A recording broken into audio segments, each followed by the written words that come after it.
வணக்கம் நண்பர்களே. நாம எல்லோரும் தினமும் வீட்டில் விளக்கு ஏற்றி வழிபடுகிறோம். ஆனால் அந்த ஒரு தீபம் ஏற்றுவதில் கூட பல முக்கியமான விஷயங்கள் இருக்கிறது என்று தெரியுமா? தீபம் ஏற்றுவது என்பது ஒரு சாதாரண பழக்கம் மட்டுமல்ல, அதில் மிகப்பெரிய ஆன்மீக ரகசியங்களும் நம் வாழ்க்கையை மாற்றக்கூடிய சக்தியும் இருக்கிறது என்று பெரியவர்கள் கூறுகிறார்கள். எந்த தெய்வத்திற்கு எத்தனை தீபம் ஏற்ற வேண்டும், எந்த நாளில் எந்த நேரத்தில் தீபம் ஏற்றினால் நம் வேண்டுதல்கள் எல்லாம் நிறைவேறும், விளக்கை எப்படி ஏற்ற வேண்டும், விளக்கை எப்படி அணைக்க வேண்டும், விளக்கை ஏற்றிய பிறகு செய்யக்கூடாத விஷயங்கள் என்னென்ன, இந்த மாதிரி நிறைய விஷயங்களை சரியாக தெரிந்தால் வீட்டில் இருக்கும் இருள் மட்டுமல்ல, வாழ்க்கையில் இருக்கும் பிரச்சனைகளும் குறையும் என்று கூறப்படுகிறது. அதனால இன்று இந்த வீடியோல தீபம் ஏற்றுவதில் இருக்கும் முக்கியமான விஷயங்களை முழுமையாக பார்க்க போகிறோம். அதனால வீடியோவை ஸ்கிப் பண்ணாம முழுமையாக கடைசி வரைக்கும் பாருங்க. ஃபர்ஸ்ட், தீபத்தின் ஆன்மீக அர்த்தம். இந்த உலகத்தில் அறிவின் அடையாளம் ஒளி, அறியாமையின் அடையாளம் இருள். அதனால்தான் நம் முன்னோர்கள் எந்த நல்ல காரியத்தையும் ஆரம்பிக்கும் முன் முதலில் விளக்கு ஏற்றி வழிபட வேண்டும் என்று சொன்னார்கள்.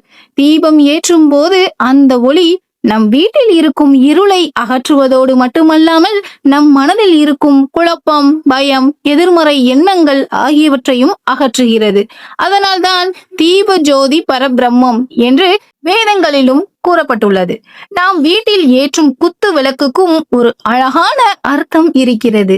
குத்து விளக்கின் அடிப்பகுதி பூமியை குறிக்கிறது, நடுப்பகுதி மனித வாழ்க்கையை குறிக்கிறது, மேலே இருக்கும் தீப ஒளி தெய்வ ஒளியை குறிக்கிறது. அதனால்தான் குத்துவிளக்கு ஏற்றி வழிபடுவது மிக மங்களமானதாக கருதப்படுகிறது. அதுபோல வீட்டில் விளக்கு ஏற்றும் இடமும் முக்கியமானது. பொதுவாக பூஜை அறையில் அல்லது வீட்டின் வடகிழக்கு மூலையில் தெய்வ படங்களின் முன் விளக்கு ஏற்றுவது நல்லது. மேலும் விளக்கை நேராக தரையில் வைக்காமல் ஒரு சிறிய தட்டு அல்லது பீடத்தின் மீது வைத்து ஏற்றுவது மங்களமாக கருதப்படுகிறது. எத்தனை விளக்கு வீட்டில் ஏற்றலாம்? விளக்கு ஏற்றும் போது இன்னொரு விஷயமும் கவனிக்கப்பட வேண்டும். அது என்னவென்றால் விளக்குகளின் எண்ணிக்கை. பெரியவர்கள் பொதுவாக விளக்கு ஏற்றும் போது ஒற்றை எண்ணிக்கையில் இருந்தால் நல்லது என்று சொல்வார்கள். அதாவது ஒரு விளக்கு, 3 விளக்கு, 5 விளக்கு, இப்படி ஒற்றை எண்ணிக்கையில் ஏற்றுவது மங்களமானது என்றும் பலர் நம்புகிறார்கள். சில வீடுகளில் 2 விளக்கும் ஏற்றுவார்கள். ஆனால் பொதுவாக ஒற்றை எண்ணிக்கை அதிகம் பின்பற்றப்படுகிறது. அதனால்தான் கோவில்களிலும் பல இடங்களிலும் 3 அல்லது 5 தீபங்கள் ஏற்றியிருப்பதை நாம் பார்க்கிறோம். பல வீடுகளில் பூஜை அறையில் 2 விளக்கு ஏற்றியிருப்பதை பார்த்திருக்கலாம். அதற்கும் ஒரு அர்த்தம் இருக்கிறது என்று சிலர் கூறுகிறார்கள். ஒரு விளக்கு சிவசக்தியை குறிக்கும், மற்றொரு விளக்கு லட்சுமி நாராயணரை குறிக்கும். அதனால்தான் 2 விளக்கு ஏற்றி வழிபடுவது மிக மங்களமானது என்றும் சிலர் நம்புகிறார்கள்.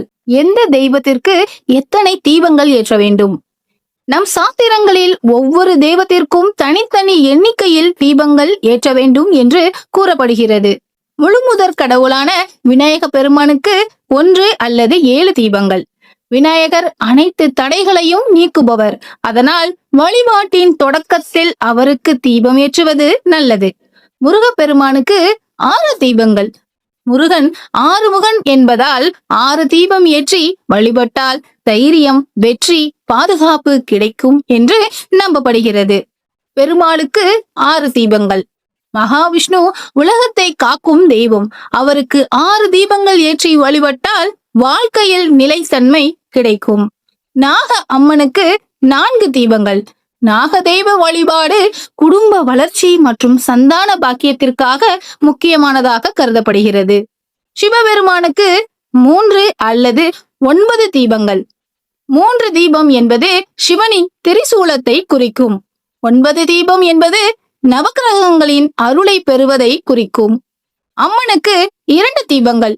அம்மன் சக்தியின் அடையாளமாவாள். 2 தீபம் ஏற்றி வழிபட்டால் வீட்டில் சக்தி மற்றும் பாதுகாப்பு கிடைக்கும். மகாலட்சுமிக்கு 8 தீபங்கள். அதாவது அஷ்டலட்சுமியின் அருளை பெற 8 தீபங்கள் ஏற்றி வழிபடுவது மிகவும் சிறந்தது. ஒவ்வொரு தெய்வத்தின் வாகனங்களுக்கு முன் தீபம் ஏற்றுவது. கோவில்களில் நீங்கள் கவனித்திருக்கலாம், தெய்வங்களின் வாகனங்களுக்கு முன்பாகவும் தீபம் ஏற்றுவார்கள். உதாரணமாக சிவன் கோவிலில் நந்திக்கு முன்பாக தீபமேற்றலாம். அம்மன் கோவிலில் சிங்கம் அல்லது நந்தி முன்பாக ஏற்றலாம். பிள்ளையார் கோவிலில் மூஷிக வாகனத்தின் முன்பாக தீபமேற்றுவது வழக்கம். பெருமாள் கோவிலில் கருடன் முன்பாக தீபமேற்றலாம். முருகன் கோவிலில் மயில் முன்பாக தீபமேற்றுவது நல்லது. இதனால் தெய்வத்தின் அருள் விரைவாக கிடைக்கும் என்று நம்பப்படுகிறது. ராகு காலத்தில் செய்யும் தீப வழிபாடு. சில குறிப்பிட்ட நேரங்களில் தீபமேற்றினால் சில பிரச்சனைகள் குறையும் என்று நம்பப்படுகிறது. ஞாயிறு மாலை ராகு காலம். தீராத நோய்கள் குறைய துர்க்கையம்மனுக்கு தீபம் ஏற்றி வழிபடலாம். செவ்வாய் ராகு காலம். குடும்ப பிரச்சனைகள் மற்றும் சண்டைகள் குறைய எலுமிச்சை பழ விளக்கு ஏற்றி வழிபடலாம். வெள்ளிக்கிழமை ராகு காலம். தனிப்பட்ட வேண்டுதல்கள் நிறைவேற அம்மனை மனமுருகி வழிபடலாம். இப்போது பலர் செய்யும் வழிபாடு எலுமிச்சை பழ விளக்குதான். ஒரு எலுமிச்சை பழத்தை 2 துண்டாக வெட்டி அதில் திரி வைத்து அம்மனை நோக்கி 2 தீபம் ஏற்றி மனமுருகி வேண்டினால் அவர்கள் எதிர்பார்த்த பலன்கள் கிடைக்கும் என்று கூறுகிறார்கள். விளக்கு ஏற்றும் சரியான முறை. விளக்கு ஏற்றும் போது சில விஷயங்களை கவனிக்க வேண்டும்.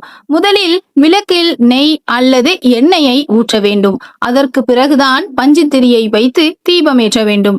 இந்த முறையில் ஏற்றப்படும் தீபம் வீட்டில் இருக்கும் இருளை அகற்றுவதோடு அந்த வீட்டில் இருக்கும் அனைவருக்கும் மன அமைதி மற்றும் தெளிவான சிந்தனைகளை தரும் என்று கூறப்படுகிறது. விளக்கு ஏற்றும் போது இன்னொரு முக்கியமான விஷயமும் இருக்கிறது. அது என்னவென்றால் எந்த எண்ணெயை பயன்படுத்துகிறோம் என்பதும் முக்கியம். நம் முன்னோர்கள் சில எண்ணெய்களுக்கு சில பலன்கள் இருக்கிறது என்று கூறுகிறார்கள். நெய்யில் விளக்கு ஏற்றினால் வீட்டில் தெய்வ அருள் அதிகரிக்கும் என்றும் மன அமைதி கிடைக்கும் என்றும் நம்பப்படுகிறது. எள்ளெண்ணெய் அல்லது நல்லெண்ணெய் வைத்து தீபம் ஏற்றினால் பாவ நிவர்த்தி கிடைக்கும் என்றும் முன்னோர்களின் ஆசீர்வாதம் கிடைக்கும் என்றும் கூறப்படுகிறது. தேங்காய் எண்ணெயில் தீபம் ஏற்றினால் குடும்பத்தில் அமைதி அதிகரிக்கும் என்று சொல்கிறார்கள்.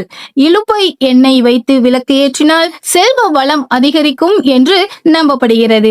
மேலும் சிலர் பஞ்சதீப எண்ணெய் என்று 5 எண்ணெய்களை கலந்து விளக்கு ஏற்றுவார்கள்.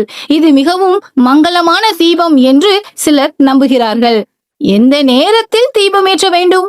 பெரியவர்கள் கூறுவது என்னவென்றால் காலை உஷத் காலம், அதாவது சூரிய உதயத்திற்கு முன் அல்லது அதற்கு பிறகு, மாலையில் சூரிய அஸ்தமனத்திற்கு முன். இந்த 2 நேரங்களிலும் வீட்டில் தீபம் ஏற்றுவது மிகவும் நல்லது.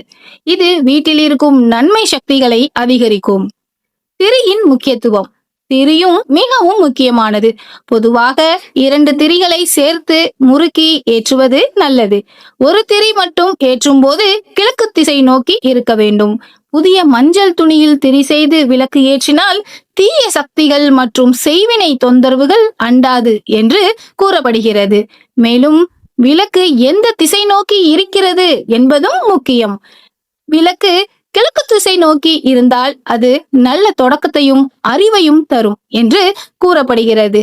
வடக்கு நோக்கி விளக்கு இருந்தால் அது செல்வ வளத்தை அதிகரிக்கும் என்று நம்பப்படுகிறது. சிலர் மேற்கு நோக்கியும் விளக்கு ஏற்றுவார்கள். அது கடன் பிரச்சனைகள் குறைய உதவும் என்று கூறப்படுகிறது. ஆனால் பொதுவாக தெற்கு திசை நோக்கி விளக்கு ஏற்ற வேண்டாம் என்று பெரியவர்கள் சொல்வார்கள். அது முன்னோர்களுக்கான திசை என்று நம்பப்படுகிறது. விளக்கு எந்த உலோகத்தில் இருந்தால் நல்லது? நம் வீட்டில் பயன்படுத்தும் விளக்குக்கும் முக்கியத்துவம் இருக்கிறது என்று பெரியவர்கள் கூறுகிறார்கள். பொதுவாக பித்தளை விளக்கு அல்லது வெள்ளி விளக்கு மிகவும் மங்களமானது என்று நம்பப்படுகிறது.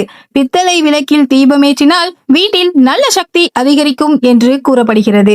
வெள்ளி விளக்கில் தீபமேற்றினால் அது லட்சுமி தேவியின் அருளை ஈர்க்கும் என்று சிலர் நம்புகிறார்கள்.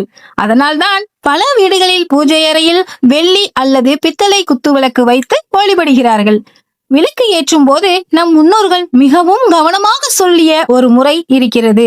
முதலில் திரியை போட்டு அதன் மேல் எண்ணெய் ஊற்றக்கூடாது என்று பெரியவர்கள் சொல்வார்கள். முதலில் விளக்கில் நெய்யோ அல்லது எண்ணெயையோ ஊற்றி வைத்த பிறகுதான் திரியை போட வேண்டும் என்பதே சரியான முறை. அது ஏன் தெரியுமா? திரி முழுவதும் எண்ணெயில் நனைந்திருந்தால்தான் தீபம் நன்றாகவும் அமைதியாகவும் எரியும். அப்படி எரியும் தீபம்தான் வீட்டில் நல்ல சக்தியை அதிகரிக்கும் என்று நம்பப்படுகிறது. அதேபோல் இன்னொரு விஷயமும் பெரியவர்கள் சொல்வார்கள். முதலில் தீபத்தை ஏற்றி வைத்த பிறகுதான் சாமிக்கு பூக்களை வைத்து அலங்கரிக்க வேண்டும் என்று. சாமியை அலங்கரித்த பிறகு தீபம் ஏற்றக்கூடாது என்று கூறுவார்கள். ஏனென்றால் தீபம் ஏற்றுவது என்பது தெய்வத்தை வரவேற்கும் ஒரு புனித ஆரம்பம் என்று கருதப்படுகிறது. அந்த ஒளி ஏற்றப்பட்ட பிறகுதான் பூக்கள் வைத்து சாமியை அலங்கரித்து பூஜையை தொடர வேண்டும் என்பதே நம் முன்னோர்கள் சொல்லிய முறையாகும். தீபத்தை யார் ஏற்ற வேண்டும்? சிலர் சொல்வது வீட்டில் மகளிர் தீபம் ஏற்றுவது மிகவும் மங்களமானது என்று. ஏனென்றால் அவர்கள் லட்சுமி அம்சம் என்று கருதப்படுகிறார்கள். தீப வணக்கம். விளக்கு ஏற்றிய பிறகு அதை வணங்குவது மிகவும் முக்கியம். வீட்டில் தீபம் ஏற்றுவது ஒரு பெரிய ஆன்மீக வழக்கம். தீபம் ஏற்றிய பிறகு அந்த ஒளியை தெய்வமாக நினைத்து வணங்க வேண்டும் என்று பெரியவர்கள் கூறுகின்றனர். முதலில் தீப சரஸ்வதி போற்றி என்று 3 முறை சொல்ல வேண்டும். அதன் பிறகு தீப லட்சுமி போற்றி என்று 3 முறையும், பின்னர் தீப துர்கா போற்றி என்று 3 முறையும் சொல்ல வேண்டும். அதற்கு பிறகு நம் குலதெய்வத்தை மனதில் நினைத்து 3 முறை வணங்க வேண்டும். இவ்வாறாக மொத்தம் 12 முறை தீபத்தை போற்றி வணங்குவது நல்லது என்று கூறப்படுகிறது. இறுதியாக ஓம் ஒளிவளர் விளக்கே போற்றி என்று சொல்லி தீபத்தை மனமாற வணங்கினால் வீட்டில் அமைதி, செல்வம் மற்றும் நல்ல சக்தி நிலைக்கும் என்று பெரியவர்கள் நம்பிக்கையுடன் கூறுகின்றனர். செவ்வாய்க்கிழமை தீபம் ஏற்றுவதின் முக்கியத்துவம். நம் மரபில் செவ்வாய்க்கிழமை சக்தி தெய்வங்களுக்கு மிகவும் முக்கியமான நாளாக கருதப்படுகிறது. இந்த நாளில் அம்மன், துர்க்கை அம்மன், முருகப்பெருமான் ஆகிய தெய்வங்களை நினைத்து விளக்கு ஏற்றி வழிபட்டால் தைரியம் அதிகரிக்கும், எதிரிகள் தொந்தரவு குறையும், குடும்பத்தில் இருக்கும் பிரச்சனைகள் குறையும் என்று சிலர் நம்புகிறார்கள். மேலும் பலர் செவ்வாய் ராகு காலத்தில் துர்க்கை அம்மனுக்கு எலுமிச்சை விளக்கு ஏற்றி மனமுருகி வேண்டுவார்கள். இது கஷ்டங்கள் நீங்கி வாழ்க்கையில் தடைகள் குறைய உதவும் என்று கூறப்படுகிறது. வெள்ளிக்கிழமைகளில் தீப வழிபாடு. செவ்வாய் மற்றும் வெள்ளிக்கிழமைகளில் 5 முகம் கொண்ட குத்துவிளக்கு ஏற்றி திருமகளை வழிபட்டால் வீட்டில் செல்வ வளம், அமைதி, மங்களம் அதிகரிக்கும் என்று நம்பப்படுகிறது.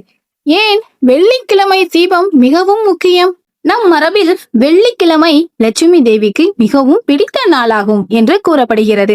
அதனால் அந்த நாளில் வீட்டை சுத்தமாக வைத்துக் கொண்டு பூஜை அறையில் விளக்கு ஏற்றி லட்சுமி தேவியை நினைத்து வழிபட்டால் வீட்டில் செல்வ வளமும் மங்களமும் அமைதியும் அதிகரிக்கும் என்று நம்பப்படுகிறது. அதனால்தான் பல பெண்கள் வெள்ளிக்கிழமை மாலை குத்துவிளக்கு ஏற்றி வழிபடுவது ஒரு மரபாக இருந்து வருகிறது. பிரம்ம முகூர்த்தம். நம் முன்னோர்கள் கூறுவது அதிகாலை 4 முதல் 5 மணி வரை இருக்கும் நேரம் பிரம்ம முகூர்த்தமாகும்.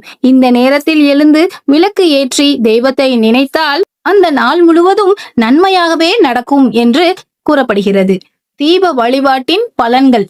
தினமும் தீபம் ஏற்றி வழிபட்டால் வீட்டில் அமைதி அதிகரிக்கும், மன அமைதி கிடைக்கும், குடும்ப உறவுகள் நல்லதாக இருக்கும், எதிர்மறை சக்திகள் குறையும், செல்வ வளம் அதிகரிக்கும். வீட்டில் செல்வம் நிலைக்க சில வழிகள். வீட்டில் சில பொருட்களை வைத்திருக்கலாம் என்று பெரியவர்கள் கூறுகிறார்கள். உதாரணமாக சங்கு, நெல்லிக்காய், பசுஞ்சாணம் மற்றும் ஜலம், தாமரை பூக்கள், சுத்தமான ஆடைகள். இந்த விஷயங்கள் வீட்டில் நன்மை சக்தியை அதிகரிக்கும் என்று நம்பப்படுகிறது. செய்யக்கூடாத சில விஷயங்களும் இருக்கின்றன. அது என்னவென்றால், ஒருவருக்கு பணம் கொடுக்கும் போது வாசல் படியில் நின்று கொடுக்க கூடாது. இருவரும் வாசல் உள்ளே அல்லது வெளியே நின்றுதான் கொடுக்க வேண்டும். பழைய எண்ணெயையும் பயன்படுத்தக்கூடாது. அதாவது முன்பு விளக்கு ஏற்றிவிட்டு மீதமுள்ள பழைய எண்ணெயை மீண்டும் பயன்படுத்தாமல் புதிய எண்ணெய் அல்லது நெய் பயன்படுத்துவது நல்லது என்று சொல்வார்கள். சிலர் சொல்வது என்னவென்றால், விளக்கு ஏற்றும் போது அதன் நிழல் நேராக சாமி படத்தில் விழக்கூடாது என்று. அதனால்தான் விளக்கை சாமி படத்தை பின்னால் வைத்திருந்தால் அந்த சாமி படத்திற்கு முன்னால் கொஞ்சம் தள்ளி விளக்கை வைத்து ஏற்றுவார்கள். அதுபோல உடைந்த விளக்கையும் பயன்படுத்தக்கூடாது. வீட்டில் உடைந்த அல்லது கீறல் விழுந்த விளக்கு இருந்தால் அதை பூஜைக்கு பயன்படுத்தக்கூடாது என்று சொல்வார்கள். ஏனென்றால் அது மங்களத்திற்கு நல்லதல்ல என்று நம்பப்படுகிறது.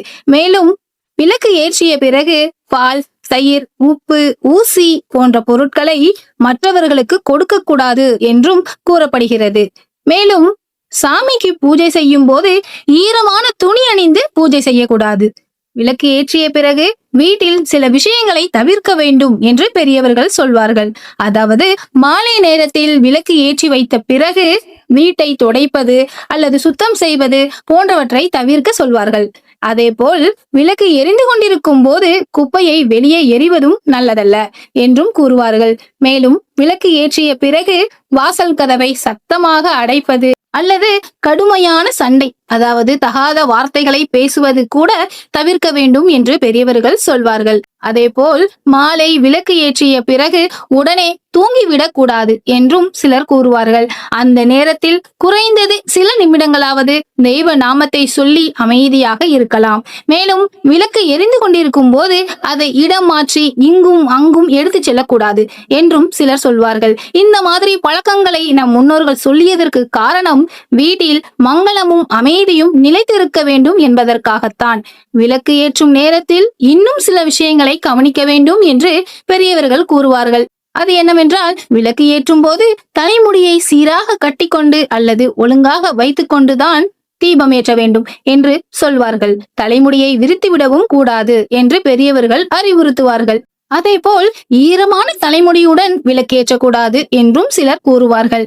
மேலும் அழுக்கான ஆடையுடன் அல்லது குளிக்காமல் விளக்கேற்றுவதையும் தவிர்க்க வேண்டும் என்று சொல்வார்கள். இந்த மாதிரி பழக்கங்களை நம் முன்னோர்கள் சொல்லியதற்கு காரணம் தீபம் ஏற்றும் நேரம் ஒரு புனிதமான நேரம் என்பதால் தான். அதனால் அந்த நேரத்தில் உடலும் மனமும் சுத்தமாக இருக்க வேண்டும் என்று அவர்கள் நினைத்தார்கள். மேலும் விளக்கு ஏற்றும் போது காலில் செருப்பு இருக்கக்கூடாது என்றும் பெரியவர்கள் கூறுவார்கள். அதேபோல் தீபம் ஏற்றும் நேரத்தில் பேசிக்கொண்டே இருக்காமல் மனதை ஒருமுகப்படுத்தி அமைதியாக ஏற்ற வேண்டும் என்றும் சொல்வார்கள். மேலும் விளக்கு ஏற்றிய உடனே வீட்டை விட்டு வெளியே போகாமல் சில நிமிடங்கள் அங்கேயே இருந்து தெய்வத்தை நினைத்து வணங்குவது நல்லதென்றும் நம் முன்னோர்கள் கூறியுள்ளனர். தீபத்தை எப்படி அணைக்க வேண்டும்? விளக்கை தானாகவும் அணைய விடக்கூடாது. விளக்கு அணைக்க வேண்டிய நேரத்தில் வாயால் ஊதி அணைக்கவும் கூடாது என்று பெரியவர்கள் சொல்வார்கள். அதற்கு பதிலாக பூவால் மெதுவாக அல்லது கை கொண்டு மெதுவாக மூடி அணைக்க வேண்டும். ஏனென்றால் தீபம் தெய்வ ஒளி என்று கருதப்படுவதால் அதை ஊதி அணைப்பது மரியாதை அல்ல என்று நம்பப்படுகிறது. அதற்கு பதிலாக பூவின் காம்பினால் மெதுவாக அணைக்க வேண்டும். இறுதியாக நண்பர்களே, தீபம் ஏற்றுவது என்பது ஒரு சாதாரண வழக்கம் மட்டுமல்ல, அது நம் வீட்டில் ஒளியை வரவழைக்கும் ஒரு ஆன்மீக வழிபாடாகும்.